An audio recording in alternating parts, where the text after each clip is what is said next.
Hello and welcome to my YouTube channel. My name is John Rose, and in today's video I'm going to take a closer look at what some people perceive as stress, or the stress that's associated with taking a solid food vacation.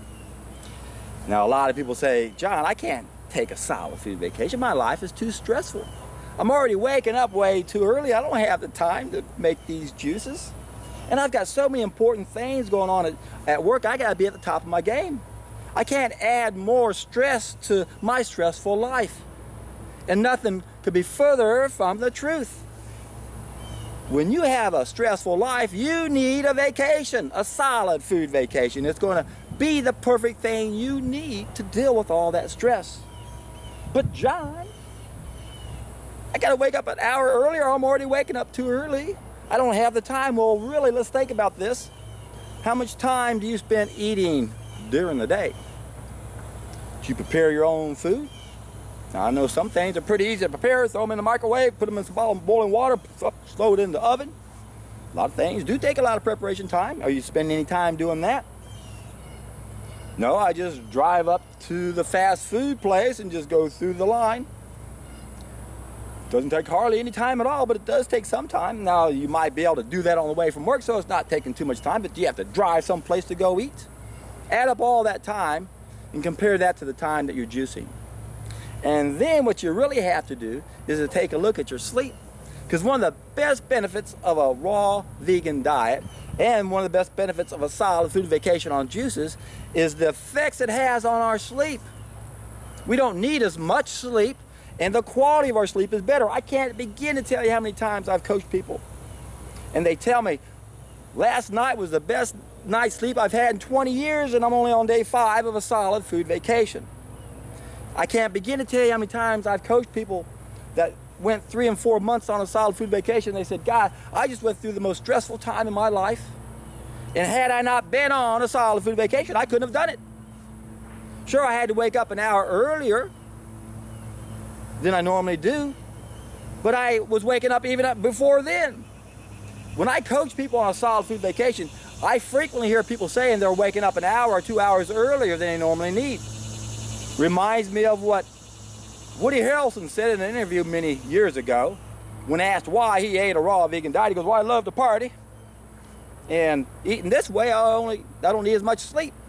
Even Victoria Budenko points out in her book that if you're going to adopt this raw vegan diet, you better count on having a couple hours extra in a day, and you better make good use of that. So she said you got to go out and get a physical hobby and a mental hobby to make sure you make good use of your time. But when you take a solid food vacation, you need even less sleep unless you're really, really sick and sleep deprived. And as your body gets in tune to itself, it's going to want more sleep if that's what it needs. But regardless, even if you can't get the sleep, the thing is the quality of your sleep is going to be better. You will function better with less sleep. And if you got some important things that you need to do, you're going to do them better when you're not wasting all your blood and energy processing food.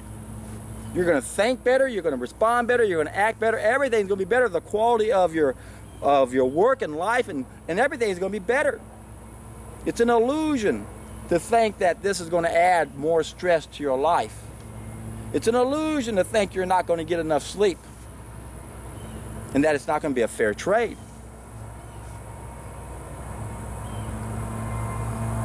Just look at all the great comments from people doing this, and you're going to hear a lot of good comments from this too. You're going to hear people saying, yes, I had to get up earlier, but yes, look what it did with the rest of my day. Didn't have to go out and spend those 3 hours eating every day. Oh, but John, those are the only 3 hours I love. Isn't that sad? That we live to eat? And if it wasn't for the bacon and eggs, we couldn't crawl out of bed in the morning. If it wasn't for the donuts and coffee, we couldn't make it to the lunchtime throughout the morning, the mid-morning. If it wasn't going out to lunch and going to the Pizza Inn all-you-can-eat buffet or some fried chicken, couldn't make it till then. If it wasn't for that Dr. Pepper and that Snickers candy bar in the lunchtime, in the afternoon, we couldn't make it through that day. If we didn't know we were coming home to some lasagna and some garlic bread or whatever it is, we couldn't make it through the day. We live to eat. And that's why you have to take a solid food vacation, because you're out of control. Food is controlling your life. It controls all of our lives. And that's what Tolstoy meant when he said, or when he wrote that great 25-page essay, The First Step to that great book by Howard Williams, The Ethics of Diet. When he translated it in Russian, he read what all these great minds said about eating the wrong food and our behavior. And that's why he wrote The First Step. It's all about self-control. It's all about having an evil life and an evil existence because we live to eat. We're gluttons. All we think about is food. And we look for any excuse we can to get out of this. Oh, too much stress. I can't wake up an hour earlier. Yes, you can. It's going to be better. It's going to be the best thing you've ever done. Because you're going to be able to take back control over the thing that is controlling you. You have no self-control when all you think about is eating and living to eat. You got to eat to live. And in the beginning on this process, you do have to put some mental time into thinking what to do because it's going to be different. But it doesn't take long to figure out how to tweak this unless you've got some serious complications and you can't figure out what level 2 nutrient you might not be making. And that's going to happen to some of us.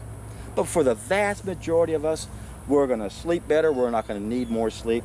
Our mental clarity is going to be better. And we're not going to have any cleansing reactions, which can complicate things. If you're really, really toxic, you may indeed not be ready for a solid food vacation. If your kidneys aren't filtering, if you've got a whole lot of toxins in you, you might not be able to cleanse as quickly as a solid food vacation with juices. And as I always mention, we want to change as fast as our body will allow us. It only makes sense to start at the fastest speed possible.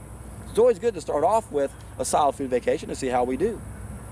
Got to support the organs of elimination, support the body if it's damaged. And as long as we're doing okay, then we won't have to worry about it interfering with work. But we got to be practical because sometimes our organs of elimination might be impaired and they're not up to the task of cleansing at that aggressive at a rate. Taking a solid food vacation on water used to be the best preparation for a better way of life, but because of the chemical revolution, because of all the heavy metals and toxins that we have inside of us, it can be a little dangerous sometimes because we don't have enough glutathione to neutralize and eliminate those toxins. So now we got to prepare for a water fast or a solid food vacation on water by a solid food vacation on juices. But what if those organs of elimination aren't up to the task?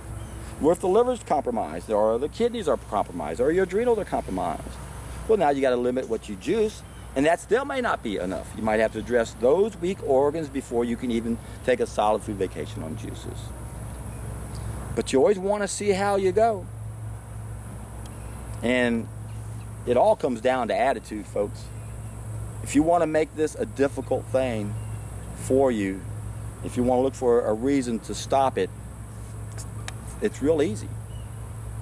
A lot of people are going to say you shouldn't do this. And remember, you don't want to go around telling people what you do or what you're doing on this until they come up to you and go, wow, don't you look great?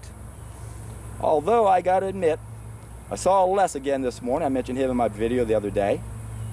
And he got his juicer and he was going to do the juices, but he got invited to lunch, so he went on and had a meal yesterday, but he's going to get back on it today. And he was telling me about a friend of his that he had seen, and how he has some really serious health challenges, and one medication alone is already costing him $150 a month. And he gave him some watermelon juice, and he goes, man, this is the best juice I ever had. I'm going to go out and buy that same machine. So he went out and got that other machine. This is what the hero's journey is all about, my friends. When you can find someone who's receptive to this, and then they go around and they're already helping other people, that's how we're going to reach the tipping point. So stay motivated. Don't get discouraged when you find people who aren't ready for this, and don't you know there are a lot of people who aren't ready for this.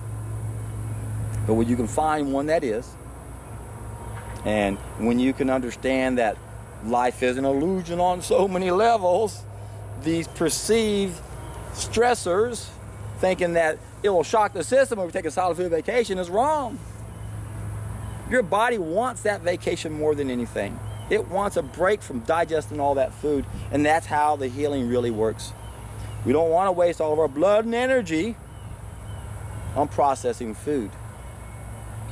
So it doesn't add stress to your life, it takes away stress. It allows you to do the things you need to do because we're not wasting all that blood and energy processing the food.